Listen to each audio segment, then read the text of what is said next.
함께 하나님 말씀 보겠습니다. 함께 보실 하나님 말씀은 고린도전서 16장 13절에서 24절입니다. 고린도전서 16장 13절에서 24절. 다 찾으신 줄 알고 우리 다 함께 합독하도록 하겠습니다. 13절부터 24절까지 함께 읽습니다. 시작. 깨어 믿음에 굳게 서서 남자답게 강건하라. 너희 모든 일을 사랑으로 행하라. 형제들아, 스데바나의 집은 곧 아가야의 첫 열매요 또 성도 섬기기로 작정한 줄을 너희가 아는지라. 내가 너희를 권하노니 이 같은 사람들과 또 함께 일하며 수고하는 모든 사람에게 순종하라. 내가 스데바나와 브드나도와 아기 그들이 너희의 부족한 것을 채웠음이라.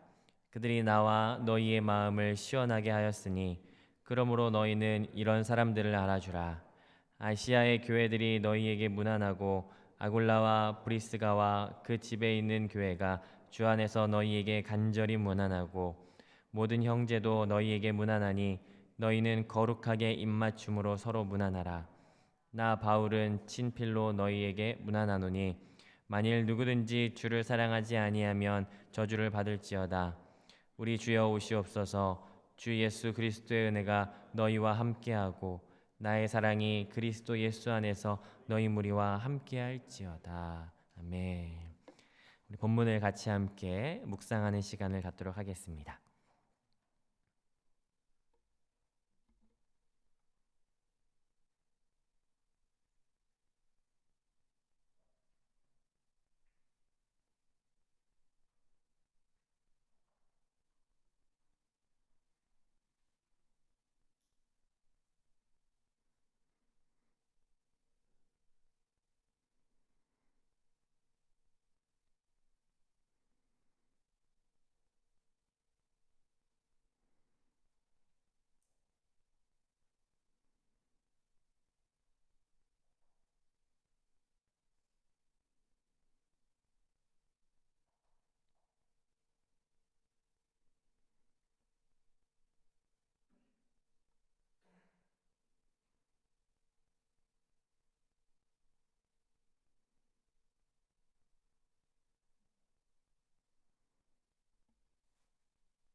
오늘 본문이 무엇을 말하는지 저와 함께 살펴보도록 하겠습니다. 고린도전서는 고린도 교회에 있는 문제와 그리고 고린도 교회에서 보냈던 질문들에 대한 대답으로 이루어져 있습니다. 당시 고린도 지역의 상황은 타락한 도시의 어떤 표본이었습니다.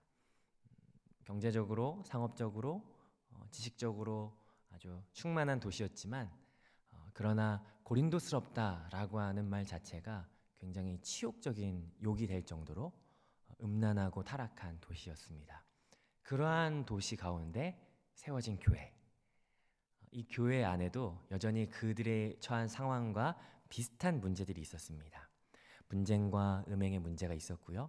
이것을 1장부터 6장까지 다루었고 7장부터 16장까지는 그 교회에서 질문한 6가지 주제를 가지고 답하는 내용으로 이루어져 있죠. 그래서 16장을 마지막으로 고린도전서가 마무리가 되어지는데 어제는 연보에 대해서 그리고 몇 가지 당부에 대해서 이야기를 나누었고 오늘은 이제 고린도전서 마지막 부분입니다. 오늘 이 13절부터 24절까지는 세 단락으로 되어 있죠. 13절부터 14절까지는 이게 짧은 권면이 들어가 있고 그리고 15절부터 18절까지는 스데바나의 가정과 및 몇몇 가정들을 소개하고 있습니다. 그리고 19절부터 24절까지는 이제 문안 인사로 마무리를 짓고 있는 것을 보게 됩니다. 고린도 교회가 있는 상황이 어떠한 상황이었다고 방금 전에 말씀드렸죠? 이 지역 자체가 타락하고 음란한 도시, 그리고 믿음의 삶을 지켜나가기 참 어려운 도시, 유혹이 많은 도시였습니다.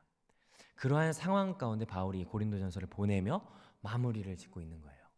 마무리를 지으면서 이제 권면의 말을 하는 거죠. 만약 정말 타락한 도시, 그리고 위험한 도시에 내 자녀를 보내서 내 자녀가 그곳에서 살고 있다, 어쩔 수 없이 살아가야 된다라고 하는 상황 가운데 있다면 이제 불안한 마음이 있을 거예요. 그리고 그 자녀를 향한 애틋한 마음, 조심해야 되는 그러한 것들에 대해서 말해주고 싶은 것이 있겠죠. 바울이 지금 13절부터 14절 이 짧은 권면 가운데 그러한 내용이 들어가 있습니다. 물가에 내놓은 심정으로, 물가에 내놓은 내 자녀가 어떻게 살아가야 할지 짧지만 이 두 절 가운데 5가지의 동사를 가지고 바울이 이야기를 해요. 첫 번째는 깨어나라, 믿음에 굳게 서라. 세 번째는 남자답게 행해라. 네 번째는 강건해라. 5번째는 모든 일을 뭐로 행해라? 사랑으로 행해라 라고 해요. 이 5가지를 좀 짧게 살펴보면요, 깨어나라 라고 하는 말은요, 성경 가운데 흔히 잠들어 있다 라고 이야기할 때에는 죄에 빠져 있는 상태를 이야기합니다. 그럼 깨어나라 라고 하는 건 뭘까요? 죄를 끊고 하나님 앞에 서라 라고 하는 거예요. 죄악된 세상 가운데, 그 고린도 지역 가운데 죄를 경계하고 늘 하나님 앞에 깨어 있어라 라고 하는 걸 이야기하는 거죠. 그러면 늘 믿음에 굳게 서라 라고 하는 건 뭘까요? 믿음에 굳게 선다는 게 뭐죠? 믿음에 선다, 그러니까 우리가 서야 할 내용, 믿음의 내용은 진리죠. 다시 말하면 진리의 말씀 위에 흔들리지 말고 견고하게 굳게 서라 라고 하는 거예요. 너희들이 취할 것이 무엇이냐, 믿음의 내용이 무엇이냐, 진리다 라는 것을 여기에서 말하고 있고, 그럼 남자답게 행해라 라고 하는 건 뭐죠? 자매님들은 이제 서운하죠. 남자답게 행해라, 다른 말로 하면 어른답게 행해라. 어른답게. 음식 논쟁이나 이런 부분에서 이야기했던 것처럼 너에게 어린아이같이 미성숙한 신앙을 가지고 있는 것이 아니라, 그래서 유혹이 쉽게 빠지고 아주 저급한 문제에 대하여 쉽게 분을 내고 거기에 빠져드는 것이 아니라 어른답게 성숙한 신앙인으로서, 군사로서 영적 전쟁 앞에 너희들이 군사답게 서라라고 하는 것을 말하고 있어요. 남자답게 서라, 어른답게 행해라라고 하는 거고요. 네 번째로 강건하여라라고 하는 말은 담대하고 당당하여라라고 하는 말이죠. 전신 갑주를 입고 너희가 마치 골리앗 앞에 섰던 그 다윗처럼 겁먹지 말고 당당하게 너희가 그 가운데에서 행해라라고 하는 것을 이야기합니다. 5번째는 사랑으로 행하라. 남의 유익을 위하고, 또 은사와 그 연보의 모든 기초가 되는 그러한 기초적인 은사가 무엇입니까? 사랑이죠. 사랑. 모든 사역 가운데 너희가 사랑으로 행해라라고 하는 것을 이야기하고 있습니다. 이게 지금 바울이 고린도 교회 성도들을 향한 자세, 권면이죠. 그리고 나서 15절부터 이제 18절까지는 문안이 들어가는 거예요. 바울 서신에 보면은 계속해서 뒤쪽에 문안 인사가 쭉 들어가는 걸 볼 수가 있어요. 그 편지를 마무리하면서 그 지역에 있는 성도들을 생각하면서 몇몇 성도들을 이렇게 이름을 열거하는 것을 보게 되죠. 우리는 바울 서신을 읽을 때 그냥 그 부분을 그냥 아무 의미 없이 지나가는 경우가 참 많이 있습니다. 근데 고린도 교회의 상황을 생각해 볼 때, 그리고 고린도전서 전체의 내용을 생각해 볼 때 이 문안 인사는 조금 독특한 것 같아요. 왜냐하면 고린도전서의 전반적인 모든 내용 가운데 바울은 그 고린도 교회 성도들에게 잘못한 점을 계속 지적하고 있거든요. 너희들이 이게 잘못하고 이게 부족하고 이게 문제야 라고 하면서 계속해서 그 잘못된 점을 지적하다가 마지막에 가서 이렇게 막 띄워주는 사람이 있어요. 그러니까 지금 여기에서 이 문안 인사하는 이 사람이 어떻게 보면 주목받을 수 있는 부분이죠. 그러니까 제가 띄우고자 하는 게 아니라 바울이 지금 띄우는 부분이에요. 누구냐면요, 15절 한번 보시죠. 15절 보니까 누굽니까? 형제들아, 누구예요? 스데바나의 집. 생소하죠. 우리가 흔히 알고 있는 그 이름은 아닙니다. 이 스데바나의 집이 어떤 일을 했냐면요, 곧 아가야의 첫 열매다라고 이야기해요. 아가야라고 하는 건요, 지역 이름이에요. 그러니까 우리가 뭐 의창구, 마산, 진해 이렇게 있는 것처럼 고린도 몇몇 지역이 있고 그리고 이 다 합쳐져서 창원시지 않습니까? 그것처럼 아가야는 이 모든 지역을 통틀어서 아가야 지역 이렇게 이야기하는 거죠. 그러니까 고린도와 인접한 그 지역 전체 가운데 첫 열매였다라고 이야기해요.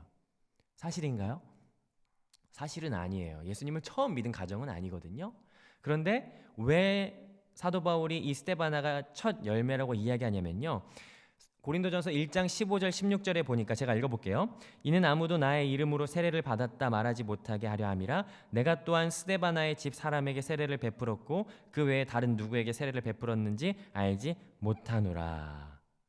고린도전서 1장에서 등장하거든요. 스데바나의 집이 처음 세례를 받았기 때문이에요. 그러니까 특별히 여기에서 스데바나의 집이라고 이야기한다라고 할 때 그 집은요. 단순히 이렇게 한 사람 스데바나만을 이야기하지 않습니다. 스데바나 이 형제를 통해서 이 집이 구원을 받았는지 자매를 통해서 구원을 받았는지 알 수는 없지만 어쨌든 이 집이라고 하는 것은 모든 집 전체를 이야기합니다. 남종, 여종 모든 집. 당시 이 당시의 가족 형태는 핵가족입니까? 대가족이죠. 그러니까 모든 대가족과 그 모든 식솔들, 남종, 여종 모든 집안 전체가 세례를 받았다라고 하는 거예요. 굉장히 귀한 사건입니다. 그래서 아가야에서 첫 열매다라고 지금 바울이 이렇게 높여주고 있는 거예요. 얼마나 귀한 일일까요? 자녀들이 세례를 받고 자녀들이 믿음 안에서 함께 성장하고 뿐만 아니라 남종과 여종들까지도 모두 그리스도인으로 그리스도인 공동체로 함께 들어오는 이러한 가정이 어떻게 보면 참 천국이지 않을까라는 생각을 하게 됩니다. 저는 여러분의 가정 전체가 자녀들이 세례받는 가정이 되기를 주님의 이름으로 축복합니다. 오랫동안 기도해 오셨고 또는 너무 오래 기도했는데 응답되지 않아서 잠시 멈추고 있는 기도의 제목이 있든지 아니면 지금껏 계속해서 마음 아리하며 기다리고 있는 그런 가정들이 있습니까? 그 모든 가정이 여러분의 기도를 통하여 주님의 은혜를 통하여 함께 세례받는 가정이 되시기를 주님의 이름 축복합니다. 자, 스데바나는 또 어떠한 일을 했냐면요. 15절 이어서 보니까 두 번째로 성도 섬기기로 작정했답니다. 작정이 뭔가요? 작정은 어떤 일을 하기 위하여 정돈하여서 순서를 정리하는 거예요. 그러니까 내가 어떤 일을 하기 위해서 우선순위를 설정하는 게 바로 작정이라고 하는 거죠. 작정에는 우리가 흔히 이제 작정 많이 하셨겠지만 물질에 대한 작정이 있을 수 있죠. 내 소유에서 내 수입에서 얼마를 딱 떼어서 내가 이걸 어떤 용도에 맞게 사용하겠다. 뭐 구제나 아니면 선교를 위해서 사용하겠다라고 하는 작정이 있을 수 있고요. 또는 시간에 대한 작정이 있을 수 있어요. 하나님께서 나에게 24시간을 허락하셨는데 그 허락하신 귀한 24시간의 시간 중에 얼마를 떼어서 하루 중에 얼마를 떼어서 하나님 앞에서 내가 이것을 어떻게 사용할 것인가라고 정하는 것. 또는 나에게 허락하신 이 에너지, 젊음, 이 시기 가운데 내가 이것을 어떻게 사용할지, 누구를 위하여 어떤 용도로 사용할지 구분하여 떼어두는 작정. 참 귀한 거죠. 스데바나의 집은 뭘 하기로 작정한 거예요? 성도 섬기기로 작정한 거예요. 스데바나도 집이 있었어요. 가정이 있었어요. 직장이 있었어요. 회사 출근했을 거예요. 그런데도 스데바나는 그의 섬기는 지역 교회 가운데 성도 섬기기로 작정했다라는 거죠. 왜 이게 여기에 나올까요? 고린도 교회는 은사가 참 많은 교회였어요. 그 은사를 가지고 이 교회 성도들은 뭘 했냐면 자기를 드러내고 자기를 내세우는 것을 했어요. 자기의 유익을 위하여 사용한 교회였어요. 그런데 스데바나는 하나님께서 자기에게 허락하신 그 은사를 가지고 나를 높이는 것이 아니라 하나님께서 이것을 주신 목적을 분명히 알았던 거야. 뭘 위해서? 성도를 섬기기 위해서 작정한 거죠. 여러분, 오늘 이 말씀을 통하여 우리에게 작정하는 시간들이 좀 있기를 축복합니다. 갑자기 시간이 많아지셨습니까? 이전에는 굉장히 바빴는데 요즘 갑자기 나에게 시간이 많아지셨어요? 그렇다면 시간의 작정을 하시는 거예요. 나에게 갑자기 많아진 이 시간을 가지고 내가 어떻게 사용해야 될까? 내가 어떻게 주님 앞에서 이 시간을 어떻게 어떤 용도로 사용해야겠다라고 하는 작정이 우리 안에 있으면 참 좋겠습니다.